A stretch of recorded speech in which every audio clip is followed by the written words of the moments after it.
Olá, eu sou o mestre nacional Nicolau Leitão. Aqui nesse período de recolhimento, que tal aprender a jogar xadrez, né? Então, vamos tentar tirar alguma coisa de positiva aí nesse momento de recolhimento. Então, ficar junto com a família, aprendermos coisas novas e muita gente em busca do que fazer com as crianças, né? Jogos, brincadeiras. Então, vamos nos divertir com o jogo de xadrez? Se você não sabe nada, então nessa aula aqui eu vou te mostrar todos os movimentos para você conseguir jogar uma partida de xadrez, tá? Então vamos começar. Vocês estão vendo aqui que nós temos letrinhas e números, né? Então, o tabuleiro de xadrez ele tem 8 colunas. Só um instante, deixa eu só selecionar aqui.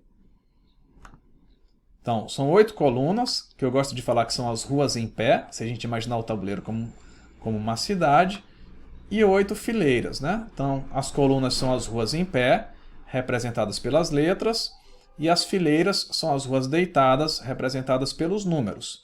Para eu saber o endereço de uma casa, eu vou fazer a combinação da letra com o número, sempre nessa ordem, e sempre as peças brancas começam do lado 1. E tem que ter sempre uma casa escura à esquerda do tabuleiro, senão o tabuleiro está errado, tá? Então, por exemplo, se eu selecionar essa casa aqui, ó, e eu percorrer aqui com os olhos, com o dedo no início, eu vou ver que está na casa C4, tá?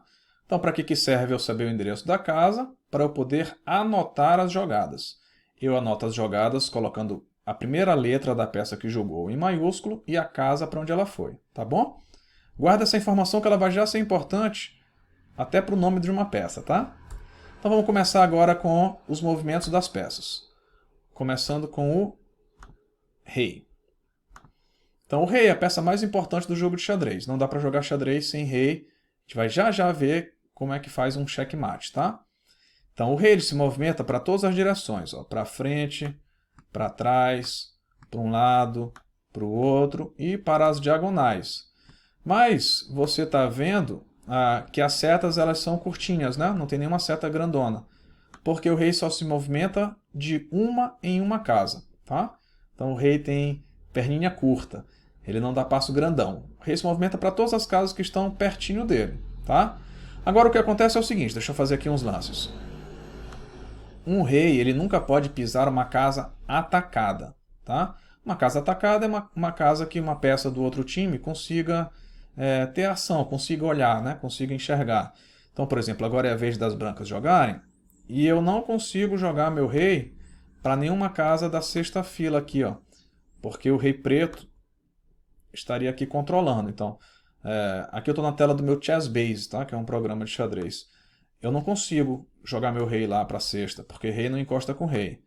Se vocês estiverem jogando e alguém fizer isso com vocês, vocês têm que dizer que foi um lance irregular e ele voltar, tá bom?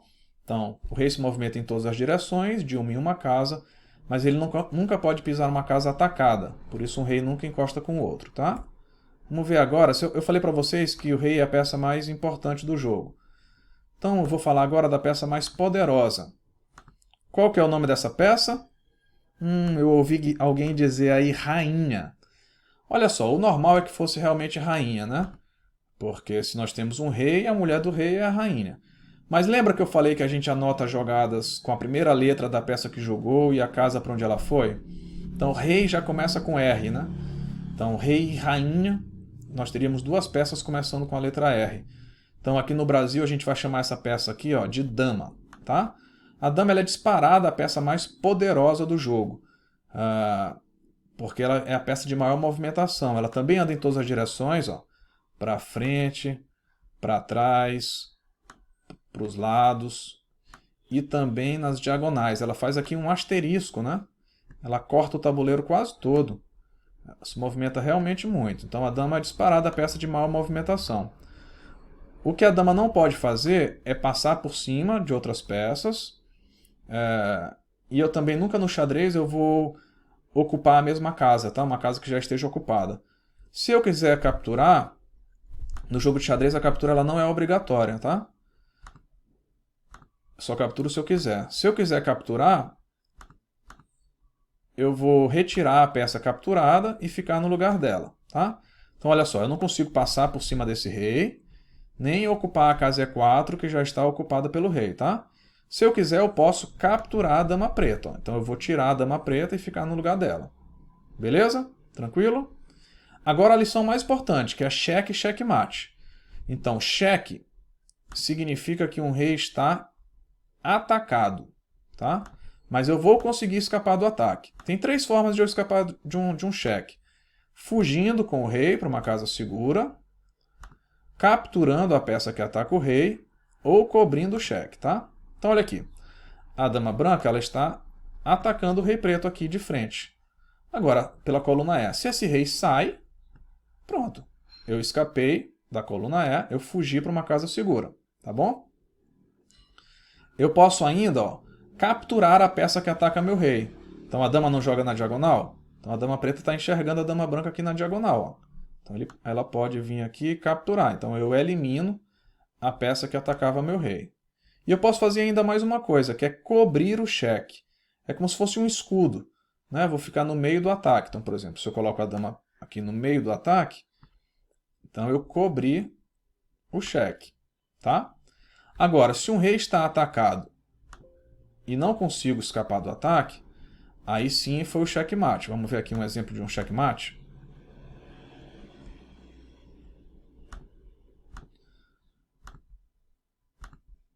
Então olha aqui o que eu vou fazer. Ó. A dama branca ela vai ficar encostadinha no rei preto. Ó. Ataquei o rei preto aqui de pertinho. Todas as casas ao redor do rei preto estão atacadas pela dama. E ele também não consegue capturar a dama branca, porque a gente já viu que rei não encosta com rei. Então isso aqui foi um checkmate, que é o mate do beijo fatal. Tá? Só para te falar uma coisa também já aqui, para ser checkmate, o rei tem que estar atacado. Tá? Então, por exemplo, nessa posição, é a vez de as pretas jogarem. Acontece o seguinte, o rei preto ele não tem casa para jogar. Todas as casas ao redor do rei preto estão atacadas pela dama branca. Mas a dama branca não está dando cheque no rei preto. Então, no jogo de xadrez, essa posição aqui é empate, tá? Empate por afogado. Então, vamos lembrar? O rei se movimenta em todas as direções de uma em uma casa, mas ele não pode pisar uma casa atacada. A dama em todas as direções, quantas casas quiser. Cheque é quando um rei está atacado, mas ele consegue escapar, seja fugindo para uma casa segura, seja capturando a peça que ataca o rei, ou seja, cobrindo o cheque. Se um rei estiver atacado e não conseguir escapar, é checkmate. E se um jogador não tiver lance para fazer, mas o rei não estiver atacado, é empate por afogado. Beleza? Depois você pode voltar, o vídeo é bom por isso também, você pode voltar depois e ir lembrando esses conceitos, tá? A partir de agora, as peças elas vão perdendo um pouquinho de mobilidade se a gente comparar com a dama, tá? Eu falei para você que a dama é a peça mais poderosa. Então a gente vai ver agora a torre. Então a torre, ela se movimenta em linha reta. Ela pode ir para frente, pode ir para trás e pode ir para os lados. Então o que a torre não faz que a dama faz, né? A torre não anda na diagonal. A torre não anda na diagonal. Então nessa posição, se eu andar para frente até enxergar o rei preto, indo lá para a casa B8, eu dou checkmate. Ó. Percebe que o rei preto ele não consegue andar de lado, porque a torre continua atacando ele de lado aqui. E ele também não consegue subir, porque o rei branco está marcando as casas. Né? Rei não encosta com rei. Então a torre anda em linha reta, em todas as direções, para frente, para trás e para os lados, mas não anda na diagonal. Daí tem uma peça que só anda na diagonal, que é o bispo. Eu começo uma partida de xadrez com 2 bispos. Um bispo que vai andar pelas casas claras e um bispo que vai andar pelas casas escuras, tá? Então,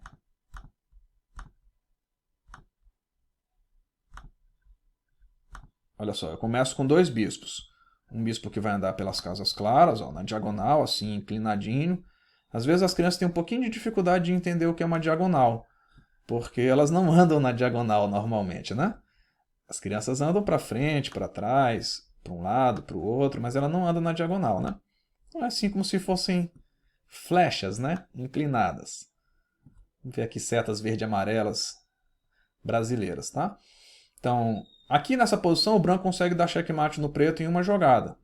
Então lembra que eu só ataco na diagonal, o bispo só ataca na diagonal. E se o rei preto está numa casa escura, eu só consigo atacá-lo com o meu bispo que anda nas casas escuras. Então quando eu jogo o bispo F6, eu dei checkmate. Ó. O bispo atacou o rei na diagonal. O rei não consegue vir para G8 porque tem esse outro bispo. E ele não consegue subir porque rei não encosta com rei. Tá? Então bispo F6, checkmate. Agora o cavalo.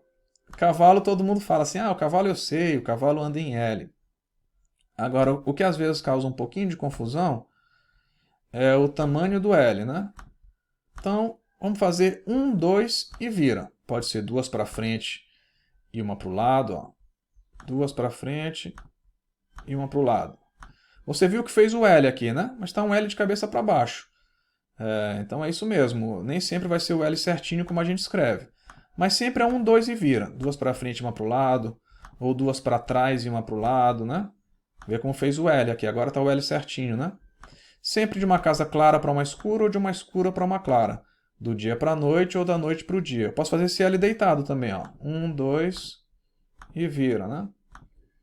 Então, 1, 2 e vira. Duas para frente e uma para o lado, ou duas para o lado e uma para frente, duas para trás e uma para o lado, duas para o lado e uma para trás, tá? 1, 2 e vira. O cavalo, ele é a única peça que consegue passar por cima das outras, tá? Então, se eu colocar aqui uma barreira de peões na frente dele, você vai ver que ele consegue passar por cima mesmo assim, tá? É só lembrar de um animal, de um cavalo animal que consegue passar por cima de uma barreira. Se ele quiser capturar, ele também só captura na última casa para onde ele vai, tá? Eu tenho aluninhos que querem capturar no meio do caminho. Não dá para capturar no meio do caminho, tá? Então eu vou capturar só a peça que tiver na última casa para onde ele vai, tá bom? E finalmente o peão. Vocês vão ver, tem gente que fala que xadrez é muito difícil de aprender, e não é, né? Você está vendo que nenhum movimento é realmente muito difícil. Agora, são muitos movimentos, então de vez em quando você precisa, quando você estiver aprendendo, você precisa ir dando uma consultada, se você tiver um professor, né? Então, daí você vai aprendendo fácil, tá? Então, o peão, ele é a única peça que não anda para trás, tá? O peão não consegue andar para trás. O caminho do peão é sem volta. Ele não anda para trás. Então, o peão anda só para frente. No primeiro lance de cada peão, eu posso escolher se eu salto duas casas ou só uma. Depois ele vai só de uma em uma. Isso é para cada peão, tá? Então vamos dizer que o peão branco avançou duas casas aqui. É a vez das pretas jogarem aqui. Só um instante. Vou mudar aqui, botar para ser a vez das brancas jogarem, tá? A gente fazer uma coisa. Então, vou avançar duas casas com esse peão, tá? Agora é o seguinte, o peão ele anda para frente, mas ele não captura para frente. Ele captura na diagonal. E de novo, não é como no jogo de damas que você salta por cima da peça capturada. Não, no xadrez você fica na casa em que a peça capturada estava. Então pronto, aqui ó, tá? Então o peão anda para frente, mas captura na diagonal. Tem uma captura, a gente vai começar a falar agora dos movimentos especiais. Tem uma captura no xadrez que ela é um pouquinho esquisita, que é a captura en passant. Então, vamos lá. En passant do francês na passagem, de passagem, né? Então, olha aqui. Vamos lá, é a vez das brancas jogarem, tá?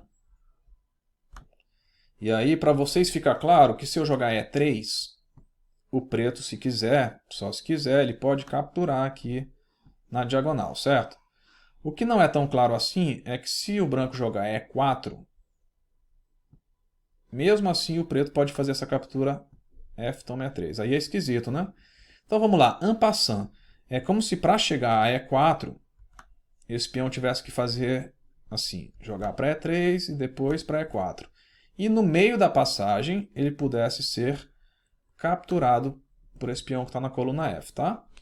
Então, a captura en passant só acontece entre dois peões, só acontece com um peão que jogou a primeira vez e avançou duas casas e ele ficou lado a lado com o peão do adversário, tá? Só nesses casos. A captura en passant, se eu quiser fazer, tem que ser no mesmo lance. Eu não posso fazer um lance, por exemplo, aqui, ó. Vou jogar E4, tá? Aí o preto jogou rei G8, o branco jogou rei G6, e agora o preto quer fazer F toma E3. Não tem mais essa possibilidade, tá? Tem que ser imediatamente, ou então eu deixei passar, tá? O peão ele pode fazer também outro movimento especial, ó. Quando o peão consegue atravessar o tabuleiro, ou seja, chegar lá do outro lado, ele é promovido, ele vai ganhar valor. Ele vai se transformar em uma peça de maior valor, que pode ser uma dama, uma torre, um bispo ou um cavalo. Entenda, não é que você vai recuperar uma peça sua que tenha sido capturada. Não, esse peão aqui, ó, ele vai se transformar numa peça de maior valor. Aí você pergunta assim, mas se eu estou com uma dama no tabuleiro, eu posso colocar outra? Pode, você vai ter que ter outra dama, ou pelo menos qualquer coisa que simbolize uma dama. Num torneio oficial, o organizador vai te dar uma dama, tá? Então você coloca a dama lá e escolhe, ó. Quero uma dama, que é a peça mais poderosa. Então o peão se transforma numa dama. Beleza? Falta só mais um movimento especial para você aprender tudo para jogar uma partida de xadrez, tá? Então olha só. Eu te falei que a dama é a peça mais poderosa do jogo, né? Pela mobilidade dela. Então a dama vale 9 pontos, torre 5, cavalo 3, bispo 3 e peão 1. E tem umas casas que elas são mais importantes também, ó. As casas do centro, E4, D4, D5 e E5, tá? As peças elas estão melhor colocadas no centro. Elas têm um poder de ação muito maior se elas olharem para o centro. Então, o que eu quero fazer na abertura, que é desde a posição inicial até os primeiros lances, é tentar ocupar o centro com os peões. Eu não vou jogar com os peões da lateral, porque senão eu posso deixar meu rei muito desprotegido. Eu te falei que o caminho do peão é sem volta, né? Não anda para trás. Então eu vou tentar ocupar o centro com os peões, sair rápido com cavalos e bispos e fazer um negócio aqui, um lance especial, para colocar o rei em segurança. Que é um movimento chamado de rock, tá? Que não é rock and roll, escreve R-O-Q-U-E. Eu vou movimentar meu rei 2 casas para o lado e a torre passa por cima dele. Ó. Esse é o rock. Então o meu rei fica protegido aqui por essa barreira de peões. Por isso é que é importante eu não movimentar os peões da lateral, tá? Então no início da partida você quer ocupar o centro com os peões, fazer pressão no centro com cavalos e bispos e colocar o rei em segurança fazendo o rock, tá? Tem algumas coisas que te impedem de fazer o rock, que é se o rei estiver em xeque, ele não pode rocar, se ele já estiver movimentado, ele também não pode fazer o rock, tem que ser o primeiro movimento do rei. Se tiver movimentado a torre, também ele não pode rocar, ele pode rocar para os dois lados, tá? Pode fazer rock pequeno e rock grande. Deixa eu fazer mais uns lances aqui. Desde que seja o primeiro movimento tanto do rei como da torre, tá? Eu estou falando assim bem rápido, porque aí também já são muitos conceitos, né? Eu quero que você aprenda assim o básico para você começar a brincar. Depois você pode se aprofundar mais. Meu objetivo aqui é que você saiba o básico para jogar, tá? Então eu posso fazer o rock pequeno para esse lado ou o rock grande lá para o outro lado, ó. Tá? Só não posso ter movido o rei nem a torre, não posso estar com o rei em xeque. E também não posso ter uma casa atacada no meio do caminho do rei. Eu não vou te falar assim muitos detalhes agora para não bagunçar a tua cabeça, tá? Então é isso. Você já é capaz de começar a brincar de xadrez. Aí tem um aplicativo legal que é o Chess, C-H-E-S-S, que você clica na peça e ele destaca as casas para onde você pode ir. Então isso vai te ajudar bastante a visualizar os movimentos, tá? Então, esse momento aí de recolhimento, procurando o que fazer. Vamos jogar xadrez, é uma atividade que vai te divertir muito, vai te ajudar na memória, na concentração, no raciocínio, na aprendizagem de línguas estrangeiras. E pode deixar aí os familiares pertinho, brincando, se divertindo uns com os outros, tá? Vamos só lembrar de higienizar bem as peças, higienizar bem as mãos antes de começar a jogar. De repente nem se cumprimentar. Numa competição, os jogadores apertam as mãos em forma de respeito antes e após as partidas. Esse é o momento em que a gente, infelizmente, não está podendo fazer isso, né? Então vamos esperar passar esse momento. Se Deus quiser, vai passar rápido. Tudo vai voltar à normalidade e a gente vai poder jogar um xadrezinho presencial, com muitas pessoas, torneios cheios de xadrez. Por enquanto, isso não está sendo possível, mas a gente vai poder brincar já de xadrez, tá? Se você quiser se aprofundar mais, você já é capaz de jogar uma partidinha, você pode ver várias vezes essa aula para ir tirando as dúvidas. Se você quiser se aprofundar mais, gostou, se interessou, eu tenho um curso completo, que foi lançado pela Academia Rafael Leitão, um curso completo para iniciantes. Mas aí só se você quiser, tá bom? Você já é capaz de aprender, de conseguir fazer os primeiros lances e se divertir com o jogo de xadrez. Caso você realmente tenha gostado muito, que estiver interessado em estudar mais, aí a gente tem o curso completo, tá? Esse aqui não é um vídeo para fazer publicidade do meu curso, não, tá? Eu quero oferecer mesmo essa atividade para vocês agora, de que vocês consigam ter um momento de diversão nessa fase tão difícil que o mundo está passando, tá bom? É isso aí, galera. Obrigado. Tchau, tchau do tio Nicolau.